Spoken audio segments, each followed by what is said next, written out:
हरि ओम।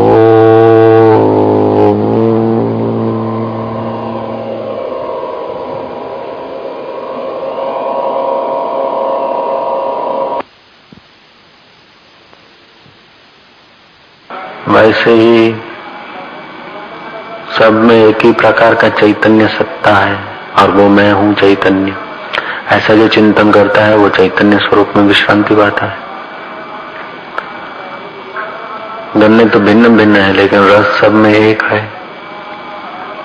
ऐसे ही यहाँ भी भिन्न भिन्न वृक्ष, मनुष्य, पशु, पक्षी, लेकिन उसमें सत्ता एक है। वह सत्ता आत्मा की है। मैं आत्मा हूँ ऐसा जो चिंतन करता है उसका चित्त जल्दी शुद्ध हो जाता है। बड़े उसके बड़ा यज्ञ हो गया।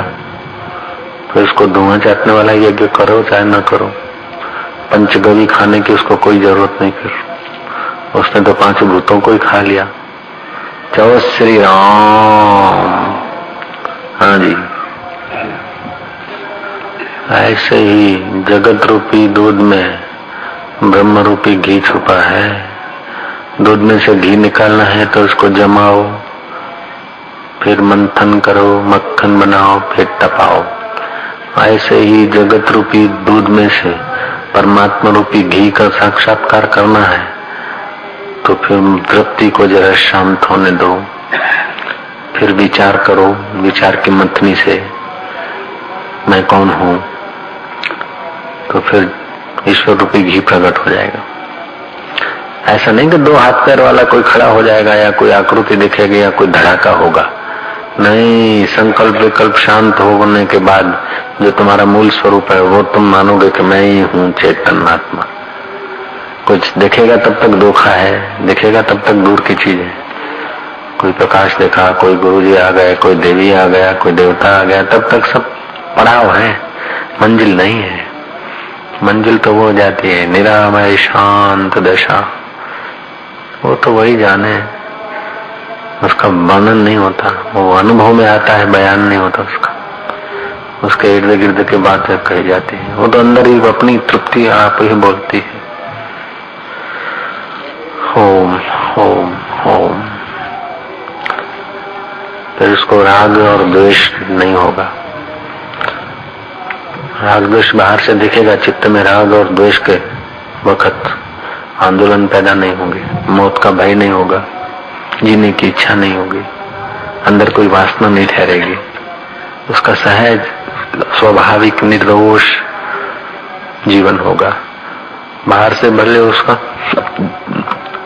सदोष जीवन भी दिखे, जैसे हनुमान जी ने आग लगा दी तो दोष तो हुआ, गाय भी मर गई होगी, भैंसे भी मर गई होगी, राक्षस जले होंगे, लंका को आग लगाई।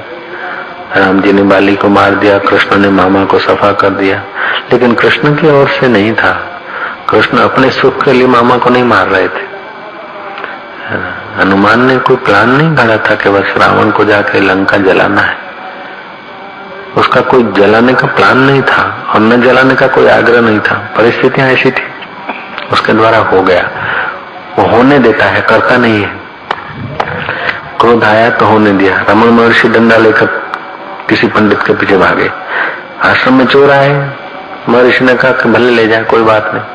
चोरों ने पिटाई की तो ठीक है, ये तो एक पिटा जाता है, दूसरा पीटता है, एक ही तो है, करने दो, नाराज मत हो। ईश्वर की ऐसी मर्जी है मार खाना खिलाने की, उसीलिए तो मार रहा है, ईश्वर ही तो मार रहा है भीतर से। ऐसी मौज आई तो चोरों के हाथ से मार खा रहे, चुप बैठे। और कोई पंडित ने प्रश्न पूछा कुछ दिन के बाद कुछ सभा में, तब पंडित को उत्तर दिया, पंडित माना नहीं तो डंडा लेके उसके पीछे पड़े क्रोध करके। तो इतने सहज जीवन की क्रोध भी होने देते, पिटाई भी होने देते। बाहर से कुछ लोग कैसा भी अनुमान करें, लेकिन ज्ञानी को अंदर कोई पकड़ नहीं होती। बापू जी बापू नाम है, अरे जब कोई पकड़ नहीं तो बापू जी बापू क्या करे? ये माला हाथ में ले लिया, बापू जी बापू ने माला पकड़ी, आगे मौज पकड़ ली, आगे मौज माला दिखा दी। जरूरी थोड़ी कि माला जपना ही है, और जरूरी नहीं कि नहीं जपना है। जय जय। ओम ओम सहज कर्म कौन्तेय न त्यजित सदोषापि। दोष युक्त कर्म है, लेकिन जो सहज प्रारब्ध वेग से प्राप्त हो जाते हैं। कृष्ण को युद्ध प्राप्त हो गया, राम जी को, हनुमान जी को आग लगाना प्राप्त हो गया, उसमें उनका अपना है, राग द्वेष दृढ़ नहीं होता। अगर उनका अपना राग द्वेष दृढ़ होता तो श्री कृष्ण उत्तरा के गर्भ की हत्या के वक्त उत्तरा की उदारता के आगे अपनी समता, उत्तरा की समता के आगे अपनी समता का भी परिचय देते हुए श्री कृष्ण ने पानी नहीं उठाया होता। श्री कृष्ण ने पानी उठाया कि पांडवों का दूत होकर गया, तब से लेकर युद्ध और हथियार न उठाने की कसम खाने पर भी हथियार उठा दिया सहज में, तब से लेकर आज तक मैंने पांडवों के प्रति राग न किया हो तो, और कौरवों के प्रति मेरा द्वेष न रहा हो तो, उस मेरे राग और द्वेष से रहित मेरी समता अगर सही हो तो, उस समता की परीक्षा हेतु ये मृतक बालक जिंदा हो जाए। तो वो बादशाह जिंदा हो गया, उसका नाम परीक्षित राजा पड़ा। श्री कृष्ण की समता थी ना, राग द्वेष नहीं था। कोई राग नहीं था तो गोपियों के आगे नाची क्यों? कृष्ण जेवा कृष्ण थी छाश मांगी, कृष्ण जेवा कृष्ण थी आવું બધું ગટરના ઢાંકણાઓ दे दे दे दे दे दे दे। तो उस परमात्मा तत्व का बोध होता है ना, उसको ये जगत खेल मात्र लगता है, विनोद मात्र। उसका युद्ध भी विनोद है, राज्य भी विनोद है, भीख मांगना भी विनोद है, राज्य करना भी विनोद है, भाग जाना भी विनोद है। उसलिए रण छोड़ राय की जय। भय से नहीं भागे, कायरता से नहीं, विनोद मात्र।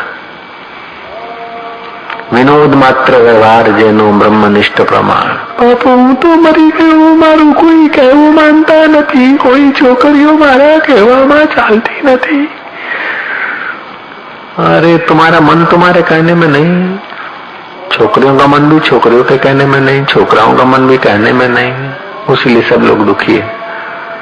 छोकरी बोलती है कि माँ नहीं हमारे, माँ बोलती है बाप नहीं, वो बोले वो, बस सब एक दूसरे को दोष देते, अपना दोष कोई ढूंढते नहीं, उसीलिए सब गड़बड़ हो जाती है।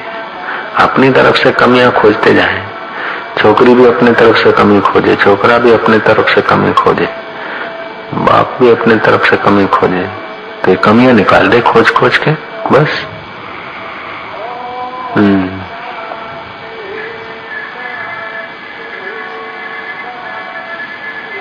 संकल्प करते ना वो, उसका फल देने वाला भी वही आत्मा है। तुम संकल्प करते हो तो फिर उसके अनुरूप तुम्हारी यात्रा करने वाला भी वो परमात्मा है। जैसा बल्ब करंट सबको पावर हाउस का, ऐसे ही जैसे भी संकल्प उनको सत्ता आत्मा की।